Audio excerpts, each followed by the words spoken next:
Welcome back to the morning show here on Rise News. Let's change the course of the conversation. It's no longer news that Omoyele Sowore and Olawale Bakare are still in the custody of the Department for State Security or Service, DSS, despite the court order by the Federal High Court in Abuja for their release. Although the DSS did claim that they were ready to release Sowore, but that nobody came to receive him. However, when activists showed up at State Security Headquarters in Abuja, Nigeria's capital, to demand his release, the DSS opened fire on the protesters, forcefully collecting their mobile phones and beating them up, including journalists who came over to cover the event.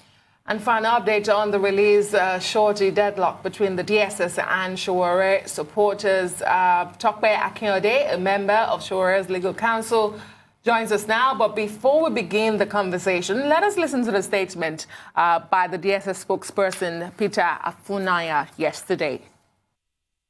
If Sowore was granted bail, and we said, and he was in our custody, and we said, yes, you have been granted bail.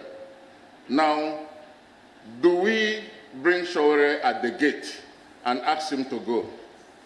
Is it a discharge of responsibility that we do that? What if Sowore was going on the road and he was knocked down by a car? We said people who should take Sowore through proper documentation had not come. And they didn't come. And up till now, they didn't. Rather, what some experienced persons, people who ordinarily should be respected, came out to say was that some people came and they didn't see us. Well, there you have the DSS spokesperson in Nigeria, Mr. Afunaya, speaking yesterday. Tope Akinyode, thank you for coming on the show. It's a great pleasure to be here. Very quickly, I found some of the statement disturbing and distasteful, especially when you said a car could knock Sowore down once they release him from their custody. But seriously speaking, some will wonder, why is it so difficult for the shorties to go and collect Sowore, as the DSS is claiming? They are insisting that's the only condition they will give to release him. So why have you not gone with shorties to claim Sowore? Okay, before we talk the legal aspect of it, let me just touch on the administrative. I think the DSS should be the state security should be well advised. Next time, they should not come to the publicly to make a distasteful disgrace of themselves. Too poor. That presentation of their spokesman was too woeful. They should just avoid it, at least, to match up with a 21st century display of intellect. That being said, under the law, when parties approach a court for the determination of their rights, as we have in this case, the federal court the federal government feel aggrieved that Sowore has committed an offense and they have approached a court, it is not for them to pick which order of courts to obey or disobey. There is no provision of the law or no procedural aspect of law that allows them the right to review the shorties of the court. The shorties are for the court, not for the DSS. I mean, they have no business with them.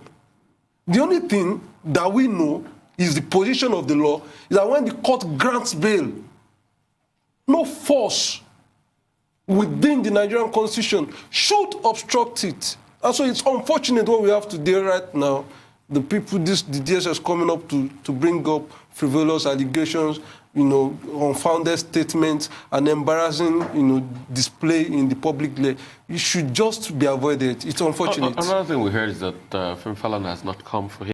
And secondly, why can't the Sowore team just, bring the shorties forward so to fulfill all righteousness? I mean, you said the legal implication.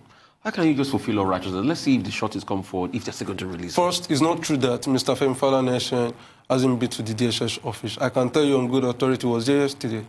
He even offered to drive Sowore out of their custody, but they refused. Is that yesterday? I'm telling you. But this wasn't reported in the press. Well, I'm telling you information. I'm giving you information. Okay. And they have even treated the landlord sick with too much disregard. He has been very welcoming. He has been open to them. But, they just keep declining him. That's on one side. On the other side, or on the other hand, the issues about bringing the shorties to them, presenting the shorties to them, cannot be justified. Within the space of a week, the DSS have come up with three different statements. Irreconcilable different facts. First, they said nobody came to pick them up. Our comrades went, the legal team went, they declined. Second, they said, oh, well, they want to see the sureties. And that's quite unfortunate.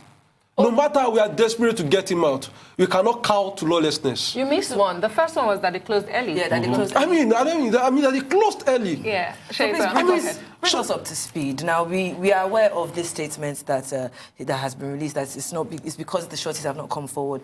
Now that they've said that it's out in the public, what is the legal team doing? Like he said, to fulfill all righteousness. We're talking about a man's freedom here. Like I've already said, we have fulfilled all righteousness too many times. So as of we cannot afford that they make a fool of us. Have the shorties gone is what Shaitan is saying. Have they gone? The shorties have no business whatsoever with the DSS. But they're saying they will not leave him if the shorties don't come. So that's lawlessness. We can't allow it to slide because they hold him in detention. I mean, it's lawlessness. There's no provision. First, they said we didn't come on time. We went.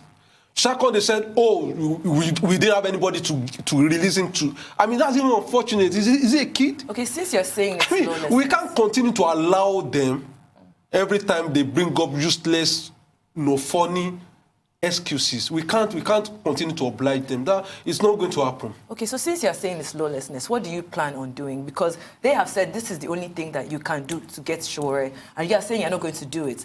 So what is the bone of contention here? How do you plan on getting him out? Sorry, don't forget that this trial is supposed to start on the 6th of December. Time is fast. First, I'm not saying that we are not going to present the sureties or not.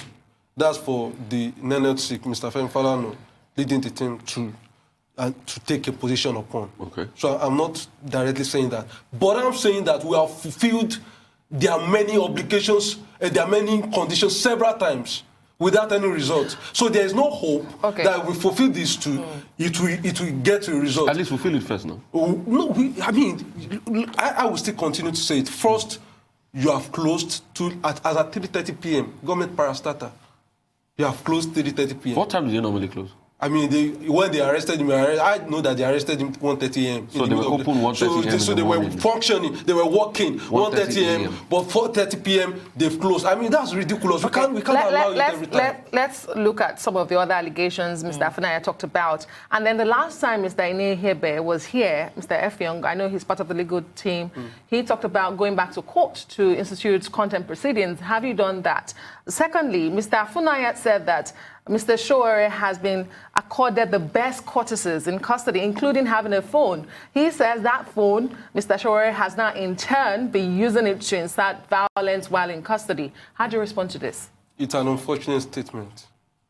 He wasn't inciting people from custody. The first time when court granted him, but does he have his phone? Because Mr. Effiong on this show said Sowore has not seen anybody, he's not eating. Does he have his phone? He doesn't have access to his phone. I mean, if he has access to his phone, I mean, why not all of us communicate with him? He doesn't have access to his phone. Because, you know, why we're asking this question, because Inibong Effiong did say that in that same custody, he saw some Boko Haram suspects that had phones. So...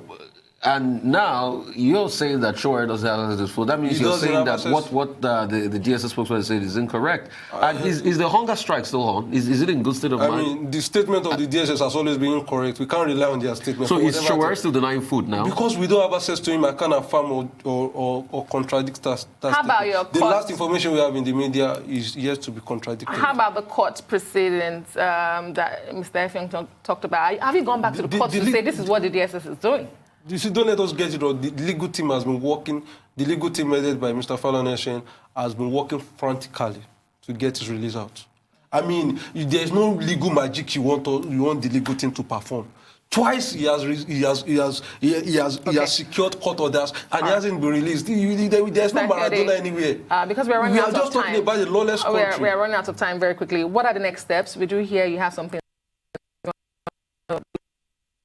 As it is that we are in a lawless, despotic administration in Nigeria today, and we have to take to the street. The courts have given the liberty to him, but he's not being released. So there must be political agitations. We have to impress. This man wants to pocket the DSS, Buhari in conjunction with wants to pocket our democracy. We shouldn't allow him. And so we must voice out, rise to the street and confront him, engage the government to ensure that our democracy is not. So more protests, you are saying, like the one that happened, that the tear gas, because the law allows it under the 1999 Constitution as amended. The law allows it. So more and more of it. All right. I mean, we'll watch this space. We'll keep following this story as it unfolds right here on the Arise News channel. We've been talking to Tope Akinyode, a member of the Showore's legal counsel. Thank you so much. It's been a joy having you. It's a great pleasure being here. Thank you. That's a place to anchor it, from economics to DSS and Sowore. Shaga. We have to go. I'm Barrister Tope, and thank you for watching. I'm Rufai Hussaini. And I'm Shaitan Atigari. Thank you for watching from our entire team here in Lagos. Enjoy the rest of your morning and, of course, the rest of your day. Goodbye.